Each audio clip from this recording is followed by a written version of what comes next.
हम इलेक्ट्रिक का के बारे में बात कर रहे थे। तो अब जो है इसको ज़रा वाइंड अप करता हूँ मैं। तो इसमें एक छोटा-सा मैंने सर्किट बनाया है। उस सर्किट पे गौर करना आपने कि एक बोर्ड है, उस बोर्ड में 110 वोल्ट या 220 वोल्ट हम ले रहे हैं। आगे डिस्ट्रीब्यूशन जो है कैसे करनी है। उसमें इस बोर्ड के ऊपर एक स्ट्रिप है, ये न्यूट्रल स्ट्रिप है। एक मैंने ब्रेकर लगाया हुआ है, ब्रेकर फेस के ऊपर है। ब्रेकर जो है वो देखा जाएगा कि इस पर कितना लोड है, कितने एम्पेयर अगर तमाम चीज़ें चलाएं तो कितने एम्पेयर उसमें गुजरते हैं। जितने एम्पेयर उसमें से गुजरने हैं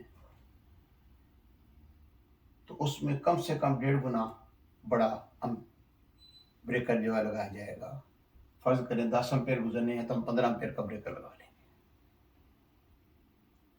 क्योंकि ज़रूरी नहीं कि हर वक्त तमाम चीज़ें चल रही हों।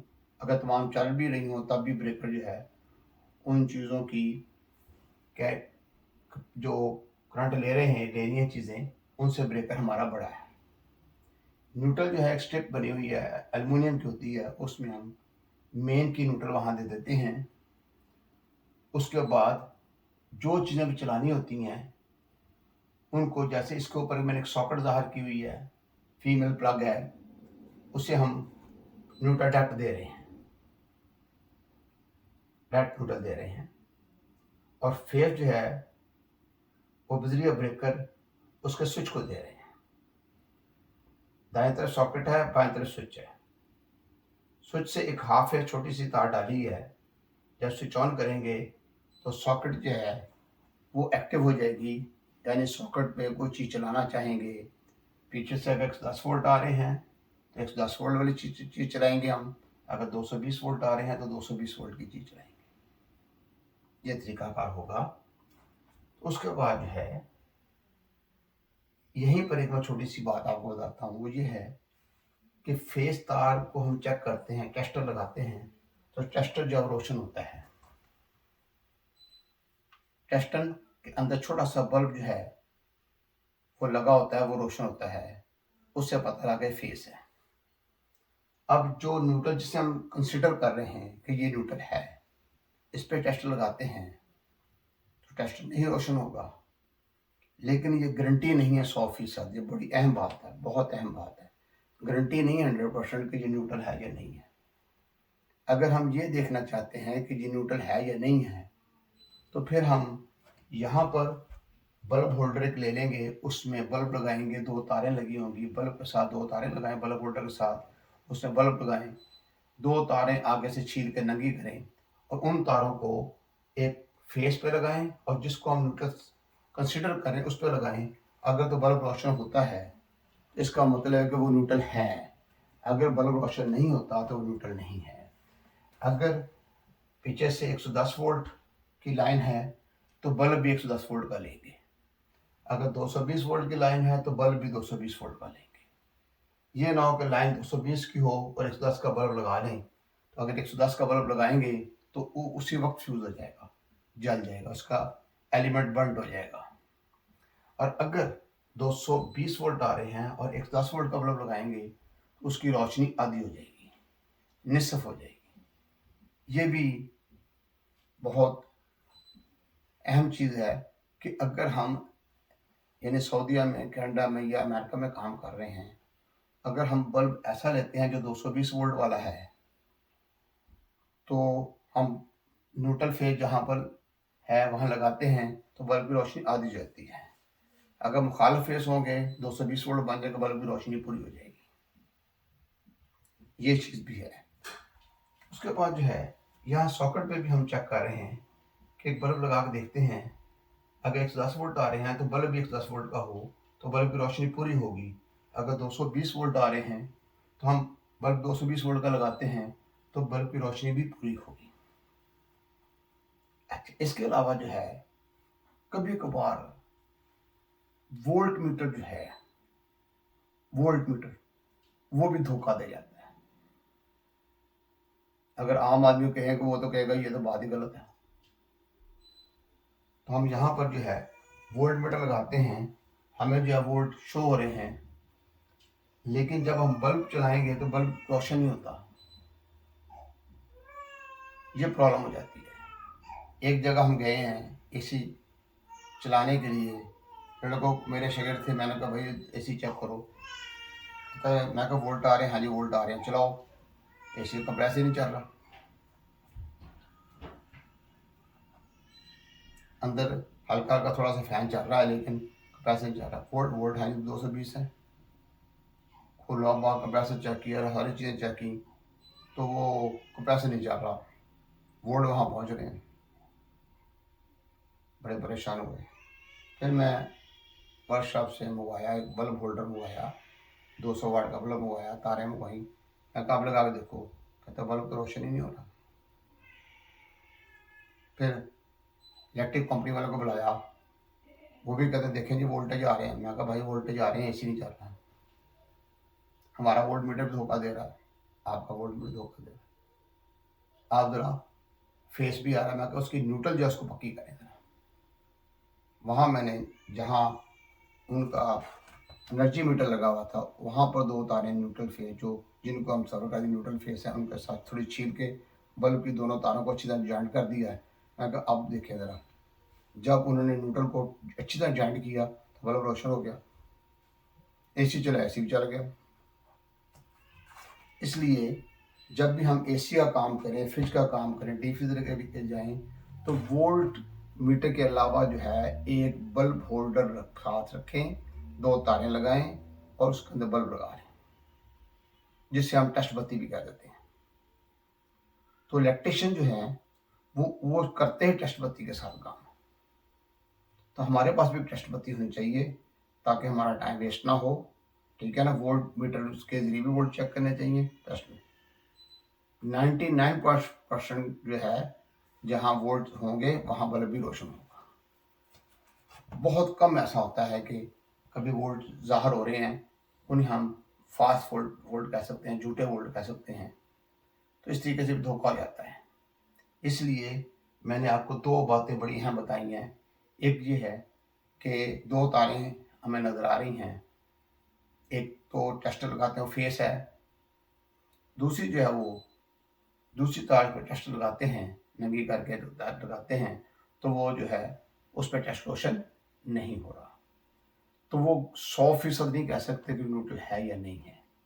उसके लिए टेस्ट बत्ती बड़ी अहम है कि टेस्ट बत्ती की दो तारें हैं, एक तार जो सिरा छिला हुआ है, ऊपर से उतरा हुआ है, और अंदर से कंडक्टर है, उसको आप फेस के साथ लगाएं, और जिसको आप कंसिडर करें कि दैट इज़ न्यूट्रल और नॉट, हम उसके साथ टच करते हैं दूसरी तार, अगर तो बल्ब रोशन हो गया तो 100% न्यूट्रल है, तो बल्ब रोशन नहीं हुआ तो न्यूट्रल नहीं है। वो पीछे से कोई क्रैक हो गई है, टूटी हुई है, क्या कोई भी वजह हो सकती है, बाहर तो वो न्यूट्रल नहीं है। दूसरे नंबर पर जब अर्थिंग जो है हम करते हैं, अर्थ को चेक करने का तरीका बार ये है, तब भी वहाँ टच बत्ती आप इस्तेमाल करें। एक तार आप फेस पर लगाएं और एक तार आप अर्थ के साथ लगाएं, अर्थ के तार के साथ। अगर बल्ब रोशन होता है इसका मतलब अर्थ ठीक है, अगर बल्ब रोशन नहीं होता अर्थ ठीक नहीं है।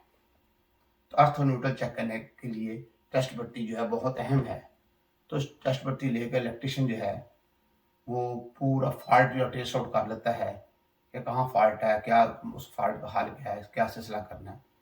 तो इसलिए जहाँ पे भी जाएं काम करने के लिए टेस्ट बत्ती आपके साथ होनी चाहिए।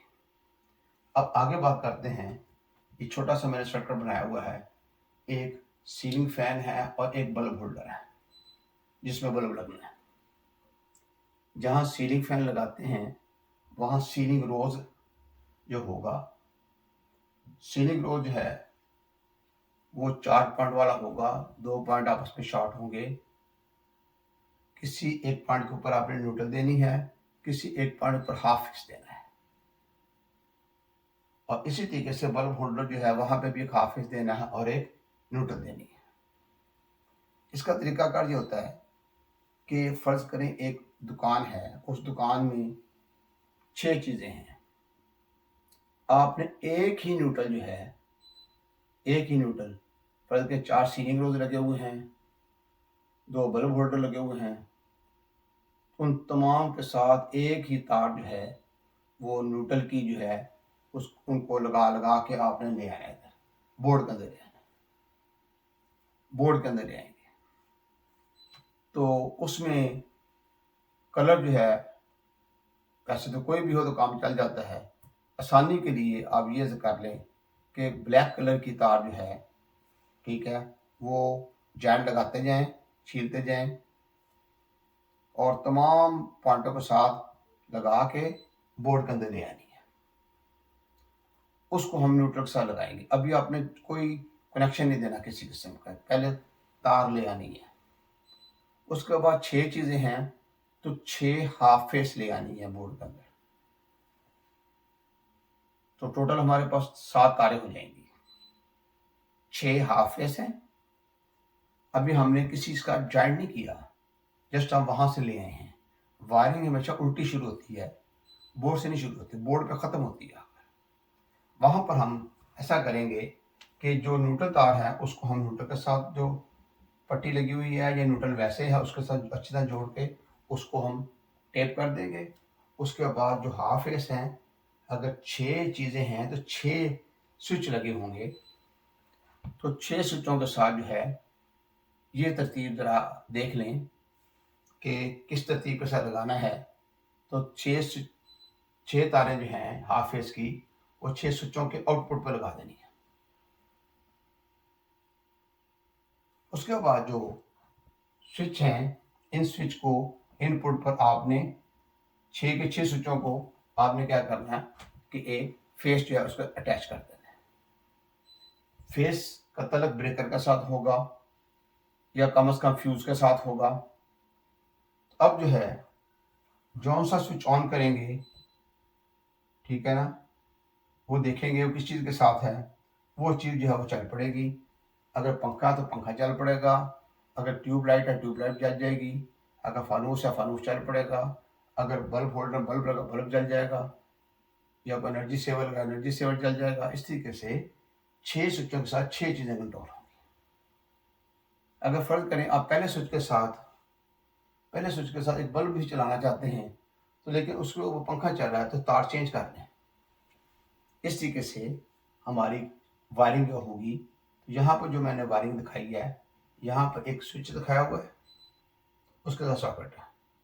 इस सॉकेट के साथ स्विच जो है ये अलग है, बोर्ड के ऊपर ही लगाया हुआ है। अगर बोर्ड के ऊपर आप कुछ चीज़ चलाना चाहें, तो रजिस्टर फैन चलाना चाहें या कोई हीटर चलाना है या कोई ब्लोअर चलाना है या कोई और चीज़ चलानी है, उसका स्विच में लगाएंगे, स्विच ऑन करेंगे, वो चीज़ ऑपरेट कर लें, चला लें। ये एक्स्ट्रा लगा हुआ है। बाकी 2 स्विच और हैं 2 चीज़ों के लिए, एक बल्ब होल्डर के लिए, एक सीलिंग रोज के लिए। तो यहाँ से हाफ फेस एक इसको जाएगा, एक हाफ फेस इसको चला जाएगा। अब जब ये स्विच ऑन करेंगे राइट साइड वाला तो बल्ब रोशन होगा। अगर लेफ्ट साइड वाला ऑन करेंगे तो पंखा चलेगा, अगर पंखा और बल्ब लगे हुए हैं। इस तरीके से ये छोटी सी मैंने आपको वायरिंग के बारे में बताया है। उसमें अब इसकी जो है ना 4 तरीके हैं वायरिंग करने के, क्योंकि हमारा प्योर इलेक्ट्रिशियन काम नहीं है, लेकिन बाहर तो आपको मैं थोड़ा सा इसके बारे में बता देता हूँ। वो ये है कि पहला जो है इसमें वायरिंग जो है उसमें बैटिंग वायरिंग आती है, नंबर 2 केसिन वायरिंग आती है, नंबर 3 कंड्यूट वायरिंग आती है और नंबर 4 जो है वो अंडरग्राउंड वायरिंग आती है। अब जो बैटन वायरिंग है ये हमारे कोई सिंपल सी दुकान है वहाँ कर ली, या कोई एरिया जो है वो एडवांस एरिया नहीं है वहाँ पर कहते लो अभी यहाँ पर बैटिंग वायरिंग कर दो। अब बैटिंग वायरिंग करने के लिए क्या होता है, या कोई भी वायरिंग करनी है, सबसे पहले आपने ये देखना है कि कितने कमरे हैं और किन किन कमरों में कहाँ कहाँ पर कौन कौन सी चीज़ें लगानी हैं। ठीक है, जैसे एक कमरा है वहाँ पर आपने 2 पंखे लगाने हैं, बड़ा कमरा है 2 पंखे लगाने हैं, 2 पंखों के निशान जो है वो देखने हैं कि कहाँ पर वो 2 पंखों के लिए आपने सीलिंग रोज रखने हैं। इसी तरीके से अगर वहाँ बल्ब लगाने हैं, वहाँ पर 2 बल्ब लगने हैं, एक ट्यूब लगनी है, उनको देखना है। उसमें ऐसा होता है कि तमाम कमरे जो हैं उनके ऊपर जो इलेक्ट्रिकल इंजीनियर है या जो आर्किटेक्ट है उसने बाकायदा बताया होता है कि यहाँ यहाँ चीज़ें ये लगानी है। और जिस वक्त यानी आम रूटीन में फ़र्ज़ करें लैंडर डाला हुआ है या टीआर गार्डर से छतें बनी हुई हैं, लेकिन अंडरग्राउंड वायरिंग नहीं की गई, बाद में वायरिंग करनी है, बेडरूम वायरिंग करनी है, उसमें आम जो हमारे इलेक्ट्रिक भाई हैं, इलेक्ट्रिक का काम करने वाले हैं, वो क्या करते हैं कि उनके पास एक डोरी होती है, नील वगैरह ले लेते हैं, जो स्पॉट होते हैं जहाँ पर उन्हें करना है, तो वो क्या करते हैं कि एक बंदा डोरी इधर से पकड़ता है राइट साइड के, बाएं लेफ्ट साइड पकड़ के उस स्पॉट को जो दीवार के नीचे लेकर आना, वहां पर निशान लगा दिया। अगर एक चीज के साथ दूसरी चीज के साथ रब्ता करना है तो तब भी वो निशान लगा देते हैं। तो तमाम निशान नील की ऐसे रस्सी पकड़ते हैं, खींच के छोड़ते हैं, निशान आ जाता है। तो सबसे पहले होती है मार्किंग करना, सबसे पहले काम है मार्किंग करना। जब मार्किंग आपने कर लेनी है, उसके बाद जो है जो पट्टियाँ हैं, पैटर्न पट्टी है, वो जो आधे इंच की होगी उस पर 2 तारें चलती हैं। तो आधे इंच की जो है वो पट्टी लेनी है और उस पट्टी जो है उसको कुछ फासले पर कील लगा लेने हैं। वो कील जो हैं वो होंगे तकरीबन 1.5 इंच लंबे, बारीक कील होंगे जो पट्टी के अंदर चले जाएं और वो पट्टी जो है, ठीक है ना, उसके साथ अटैच करनी होती है। अब वो कील भी लगा लेने हैं, लेकिन उससे पहले क्लिप मिलते हैं, टीन की चादर के करीब होते बारीक से, वो फिर उसके मुताबिक फिर तारें जो हैं वो लगाई जाती हैं।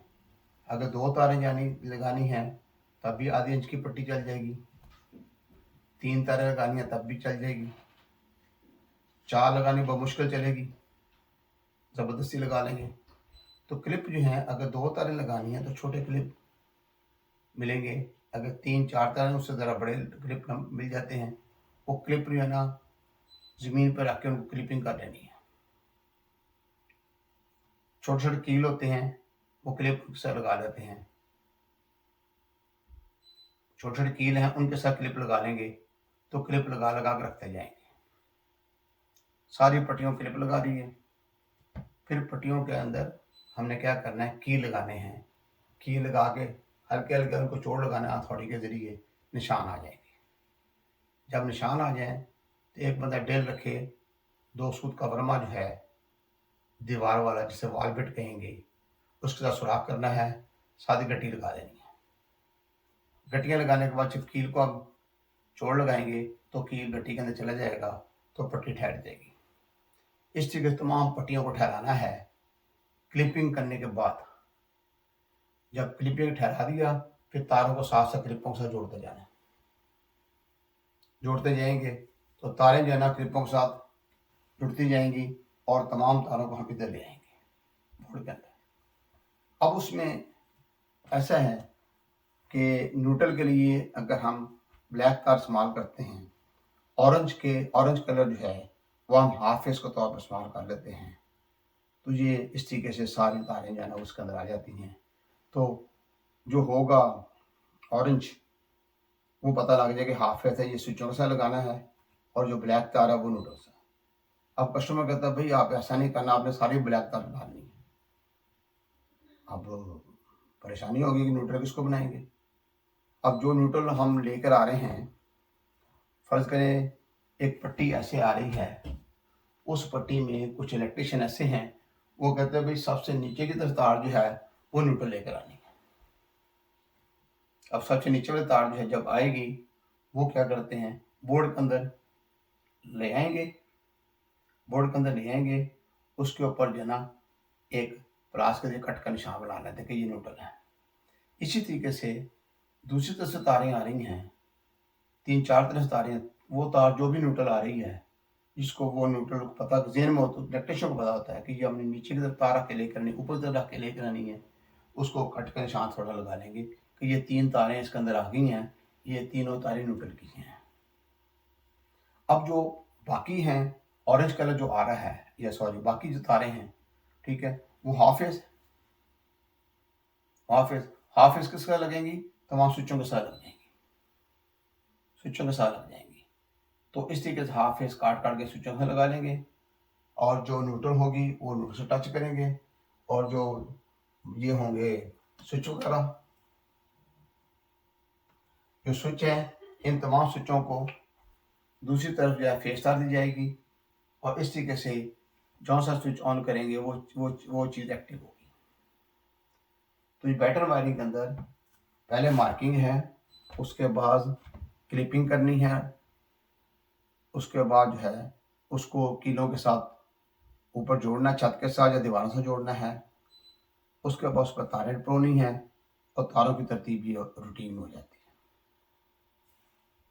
अब जो है ये तो पैटर्न वायरिंग हो जाती है। केसिंग वायरिंग जो है वो ऐसा होगा कि पहले, अभी तो रिवाज काफ़ी हद तक ख़त्म हो गया है कि लकड़ी की यानी वो पट्टियाँ होती थी, उनके अंदर झरियाँ बनी होती थी जिनमें तारें चलती थी, ऊपर एक और पट्टी लगा लेते थे। अब पुराने घर अभी भी कहीं ऐसे इंडिया पाकिस्तान में आप मिलेंगे, बांग्लादेश में, जहाँ वो केसिंग वायरिंग जो चल रही है, लेकिन किसी किसी जगह पर अब वही केसिंग वायरिंग जो है अब प्लास्टिक की डक्ट पट्टियों के अंदर आ गई है। अब उसमें मार्किंग वैसे की जाती है जैसे पहले आपको बताया था, उसी से मार्किंग वहाँ पर बजाय लकड़ी की पट्टियाँ लगाने के, उसमें प्लास्टिक की पट्टी हैं, दरमियान में कील रख के चोड़ लगा के स्टील ने लगा लेते हैं 1-1 इंच के, वो पट्टियाँ ठहर जाती हैं सारी, उन पट्टियों के अंदर तारें डालते हैं और उसी तरतीब के साथ बोर्ड के अंदर ले आते हैं। आप अक्सर जो प्लाजे बनाए जाते हैं या दुकानें बनाई जाती हैं, उनमें वो अंडरग्राउंड वायरिंग नहीं देते हैं, इसलिए कि एक दुकानदार आया, उसने अपने हिसाब से वायरिंग करवानी है, दूसरा दुकानदार उसने अपने हिसाब से वायरिंग करानी है, इसलिए वो अब आजकल तकरीबन सब लोग जो है ना, वो कौन सी वायरिंग करवा रहे हैं, बैटन वायरिंग करवा रहे हैं, और प्लास्टिक की पट्टियों की उनके अंदर डाली जाती हैं।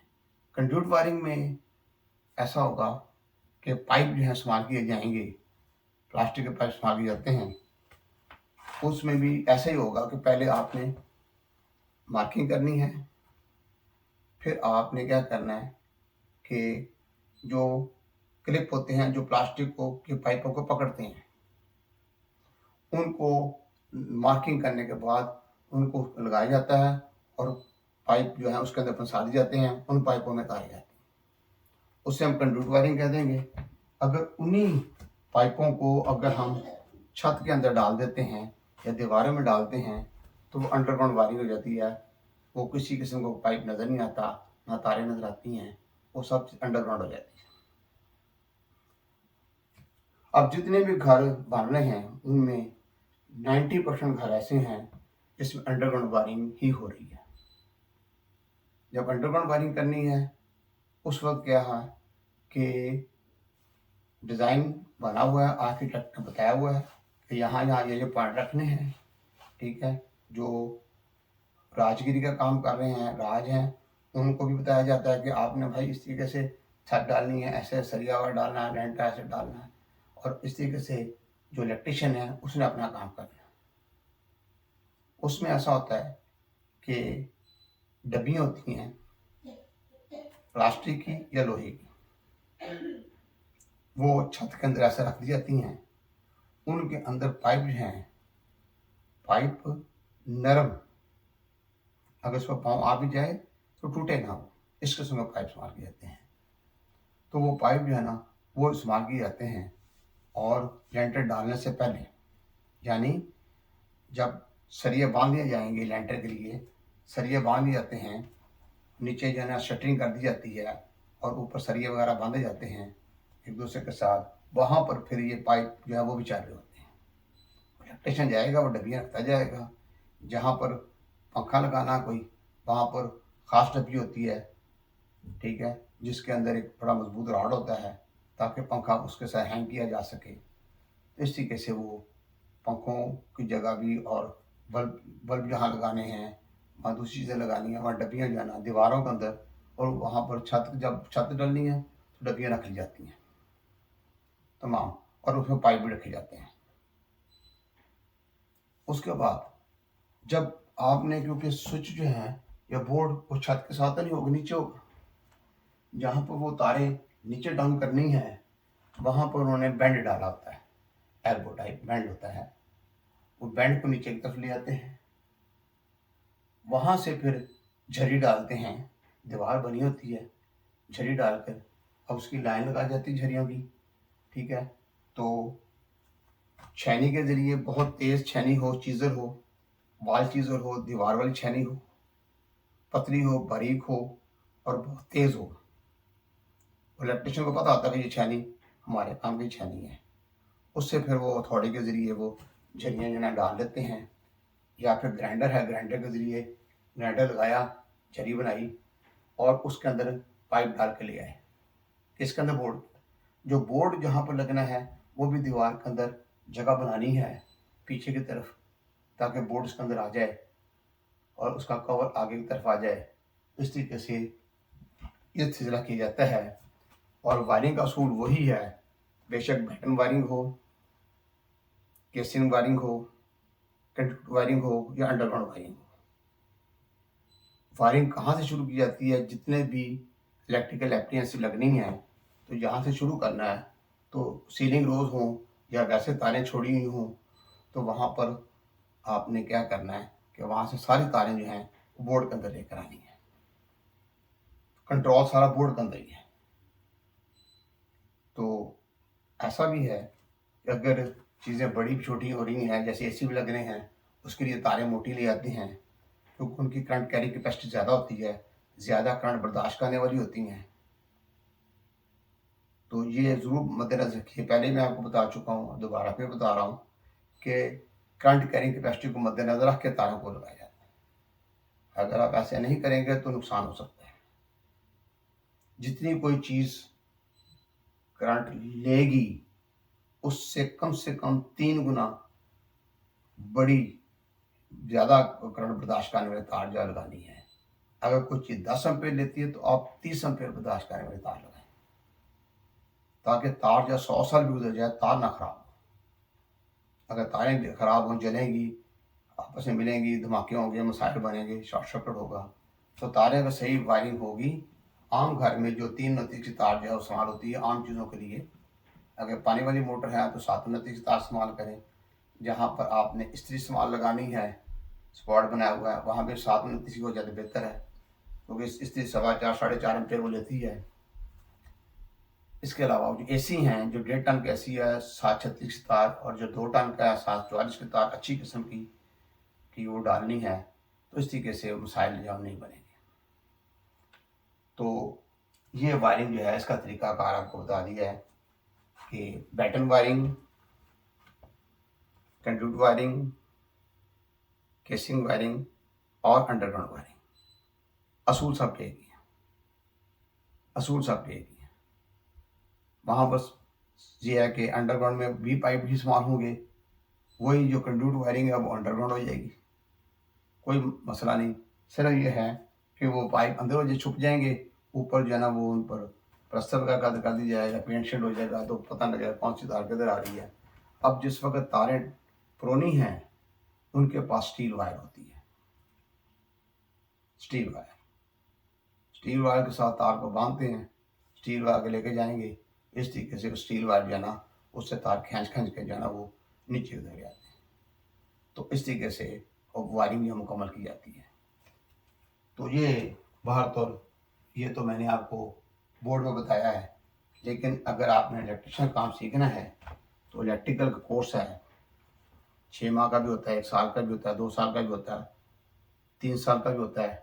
DAE का डिप्लोमा एसोसिएट इंजीनियर 2 साल का वोकेशनल का होता है। एक बात याद रखिएगा कि मैंने बहुत सारे बेटे जो हैं बच्चों को देखा है कि DA के कोर्स किया हुआ है, जब उनको काम पे भेजते हैं तो काम आता नहीं है, आगे जाकर मिसाइल बना देते हैं। तो जब भी कोर्स शुरू किया जाए, साथ साथ इलेक्ट्रिक का काम करने वाला कोई शख्स एक्सपर्ट है, अच्छा बहुत नाम है उसका, या कोई इलेक्ट्रिकल कंपनी है, उनके पास चले जाए। उनसे ये डिमांड ना करें कोई पैसे की, किसी की डिमांड, सिर्फ ये है कि उनका कोई कि मैं आपका फ्री काम करना चाहता हूँ, आपके साथ काम एज हेल्पर काम करना चाहता हूँ। उधर 3 साल का कोर्स मुकम्मल हो, उधर 3 साल का एक्सपीरियंस हो जाए, जिंदगी में कभी मार नहीं खाएंगे। अकेली सनद जो है, कागज का टुकड़ा जो है, वो आपको नजर आएगा कि ये इसने कोर्स किया हुआ है, जिसका काम समझता है। मोस्टली दुनिया में मैंने देखा है कि लोगों के पास असनाद हैं, एक काम नहीं आता, तो वो असनाद भी होने चाहिए, क्योंकि का सनाद के बगैर जॉब नहीं मिलेगी आपको, या आपके पास सनद नहीं जी आपको, ठीक है। तो आपको काम भी आना चाहिए और सनद भी हो, दोनों चीज़ों तो बहुत बेहतर है। कोर्स भी करें, लेकिन कोर्स करने से ये होता है, ध्यान से कोर्स करेंगे तो बहुत सारी मालूमात आपको मिल जाएंगी जो आम इलेक्ट्रिशियन के पास नहीं होती। और ये भी है, अगर आपने जा रहे हैं और फकत टाइम पासिंग कर रहे हैं, गौर नहीं कर रहे उस्ताद जो लेक्चर दे रहा है, ठीक है, जो समझा रहा है, ठीक है ना, तो वो तब भी काम सही नहीं है। तो जहाँ भी कोर्स करने जाएं, 6 माह का हो, 1 साल का हो, 2 साल का हो, 3 साल का हो, उस बहुत ध्यान से उस उस्ताद की बात सुने, गौर करें वो क्या कह रहे हैं। साथ ही जहाँ पर आप काम करने जा रहे हैं, वहाँ पे भी देखें प्रैक्टिकली वो किस तरीके से काम कर रहे हैं। इस तरीके से आपके लिए बहुत बेहतर होगा। हम इसलिए इलेक्ट्रिक का काम थोड़ा सा समझते हैं कि फ़र्ज़ करें वहाँ पर जाते हैं कहीं काम करने के लिए, वहाँ पर न्यूट्रल अकेली होती है, फेस नहीं होता, या फेस होता तो न्यूट्रल नहीं होती। हमें उसको देखना है कि कहाँ पर वो ब्रेक है, अगर कर सकते वो कर लें। अगर हम एक ब्रेकर लगा हुआ है, ब्रेकर ख़राब है, इतना तो हम काम कर लें कि ब्रेकर ख़राब है, फिर ब्रेकर चेंज कर दें। तो एसी के लिए ब्रेकर लगा हुआ है, तो एसी तो ठीक है, फ़र्ज़ करें ब्रेकर ख़राब है, आप कहते इलेक्ट्रिशियन बुलाएं, फिर इलेक्ट्रिशियन पैसे ले जाएगा, आप तो फारग हो जाएंगे ना। इतना काम आप कर लेंगे, आप उसकी चार्जेस लें। तो इस तरीके से हमारे काम के अंदर जो है ना, कई जगह हम गए हैं, जाते हैं काम करने के लिए, देखा कि सॉकेट से तार पीछे उतरी हुई है या सॉकेट जली हुई है। फ्रिज तो ठीक है, अगर हम वैसे हम अपने बोर्ड के जरिए किसी और सॉफ्टवेयर के जरिए चलाते हैं, फ्रिज का कंप्रेसर चल रहा है, काम ठीक है। इसका मतलब सिर्फ सॉकेट जो है उसको चेंज करना है, या उसकी तार उतरी हुई है, या नहीं लगी हुई, या स्विच खराब है, न्यूट्रल फेस नहीं आ रही, 220 वोल्ट नहीं आ रहे, अगर 220 वोल्ट की फ्रिज है, अगर 10 वोल्ट की 10 वोल्ट नहीं आ रहे, तो सबसे पहले जो है वोल्टेज का इंतजाम करें। तो जब वोल्ट इंतजाम करने के बाद फिर चला के देखें, ठीक है।